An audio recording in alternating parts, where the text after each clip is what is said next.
नमस्कार दोस्तों, मैं अंकुर उपाध्याय स्वागत करता हूं आप सभी का एक बार फिर से अपनी नई वीडियो में।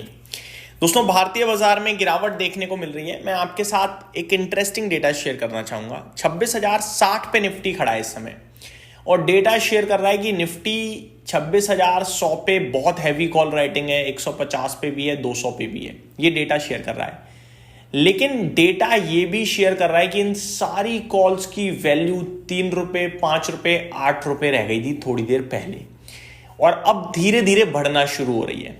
तो जो राइटर है उसको जीरो करवानी होती है वैल्यू। अब जीरो की वजह वो 5 रुपए पे, 8 रुपए पे प्रॉफिट बुक अगर कर लेगा और फिर उस दाम पे अगर कॉल को खरीद ले तो बाजार में कितना पैसा छाप देगा।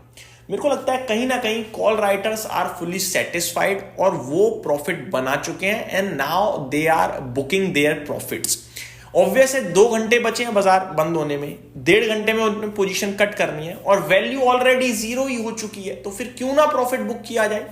मेरे को लगता है यहां से निफ्टी अब नीचे नहीं जाना चाहिए और अगले 1.5 घंटे में, ये वीडियो मैं 2:30 बजे तक पोस्ट कर दूंगा, यानी अगले 1 घंटा आपके लिए होगा, बाजार थोड़ा थोड़ा ऊपर जाना चाहिए। ये डेटा मेरे को लग रहा है ऐसा सजेस्ट कर रहा है। अब बढ़ते हैं आगे दूसरी तरफ। एक ऐसा शेयर जो एक खबर आते ही स्टॉक में लग गया है 20% का सर्किट। जी हां दोस्तों, डिटेल्स मैं आप सभी के साथ शेयर करूंगा और मैं इस स्टॉक की डिटेल्स बहुत अच्छे से पढ़कर आया हूं। मैं वैसे सिर्फ न्यूज पढ़ता हूं, अपडेट शेयर करता हूं, लेकिन मैंने इस कंपनी के बारे में पढ़ा पहले, क्योंकि इस कंपनी में ना बड़े लंबे समय से कुछ हुआ ही नहीं है।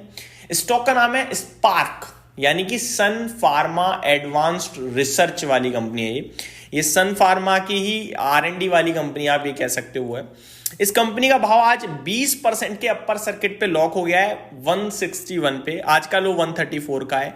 दिन के दौरान एक न्यूज आती है जहां पे यूएस डिस्ट्रिक्ट कोर्ट की तरफ से एक डिसीजन आता है जो कंपनी के फेवर में था।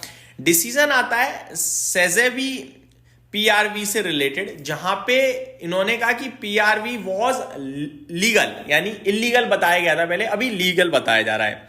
ठीक है, अब ये क्या मतलब है, इसका क्या वैल्यू करता है ये मतलब होता है PRV जो है आपका, ये एक तरीके से आप ये समझ लीजिए कि एक कंपनी को ना एक क्लियरिटी दे दी गई है। जैसे लाइसेंस मिलते हैं हमारे देश में ना, वैसे यूएस में अगर PRV मिल गया ना, यानी कि इनके लिए काफी रिलीफ हो गया, काफी रिलीफ।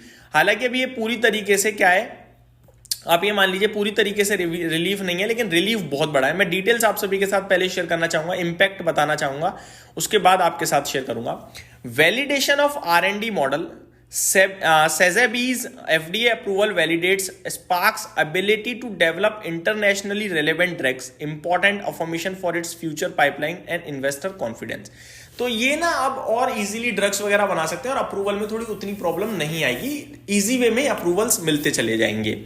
ठीक है, अब PRV की ना अपने आप में एक इंपॉर्टेंस होती है, जैसे कि the US district court for the district of Columbia granted summary judgement in favour of Spark regarding the long disputed priority review voucher. ये है PRV, प्रायोरिटी रिव्यू वाउचर। इससे बड़े लंबे समय से मामला चल रहा था, जिसमें आज इन्हें मतलब अथॉरिटी मिल गई है कि ये लीगल है, इलीगल नहीं है। अब इससे होगा क्या, द कोर्ट, मैं आपको डायरेक्टली फायदा बताता हूं। Spark's interpretation of law regulation won, meaning the company should receive the PRV company को मिल जाएगा। द FDA, अब ऑब्वियस है FDA के पास क्या है, फूड ड्रग एडमिनिस्ट्रेशन के पास एक ना राइट है। जैसे हमारे में क्या है, अगर हाई कोर्ट कुछ कहते तो सुप्रीम कोर्ट में चले जाते हैं, ऐसे ही ना अभी डिस्ट्रिक्ट कोर्ट ने कहा है, तो FDA जो है वो 60 दिन के अंदर दोबारा अपील कर सकती है कि भैया ये लीगल नहीं, इलीगल ही है। अब इंपैक्ट क्या होगा, मार्केट रिस्पॉन्डेड पॉजिटिवली, जो हमें दिख ही रहा है 20%। अब getting the PRV is a big win. PRV can confer substantial commercial advantages, काफी सारी कमर्शियल लेवल पे ने एडवांटेजेस मिलेंगी, जैसे कि faster and favourable review for future drugs, जल्दी मिलेगा इन्हें फ्यूचर ड्रग्स के लिए चीजें जो हैं, और being solid licensed for high value के लिए लाइसेंस मिल जाएगा। For Sparc this verdict validates its regulatory and legal argument and improve its long term perspectives for monetizing its R&D pipeline. तो ये इनके लिए काफी बड़ा एक अचीवमेंट टाइप हो रहा है जो इन्होंने जीत लिया है, जंग जो जीत ली है एक तरीके से कह सकते हो, कोर्ट का फैसला इनके फेवर में आया है, इसलिए 20% का सर्किट है। बहुत बड़ी और बहुत पॉजिटिव न्यूज है। ये न्यूज़ इतनी बड़ी है कि यहां से और भाग सकता है, लेकिन मैं आपके साथ नहीं कह सकता। क्यों? मैंने इस कंपनी के फाइनेंशियल्स पढ़े, मतलब इतने वीक कैसे हो सकते हैं? 8 करोड़ के रेवेन्यू पे आप 40-50 करोड़ का लॉस कैसे मार सकते हो?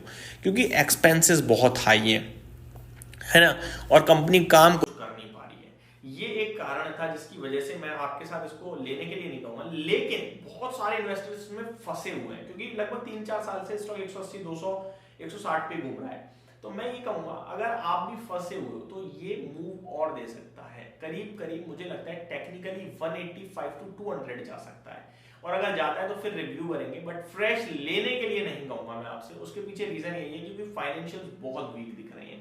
जैसे कि मैंने बताया, सितंबर क्वार्टर में 8 करोड़ का रेवेन्यू किया है, 74 करोड़ के एक्सपेंस थे, ऑपरेटिंग प्रॉफिट आया है 66 करोड़ का घाटा, मार्जिन से 850% नेगेटिव, नेट लॉस है 76 करोड़ का।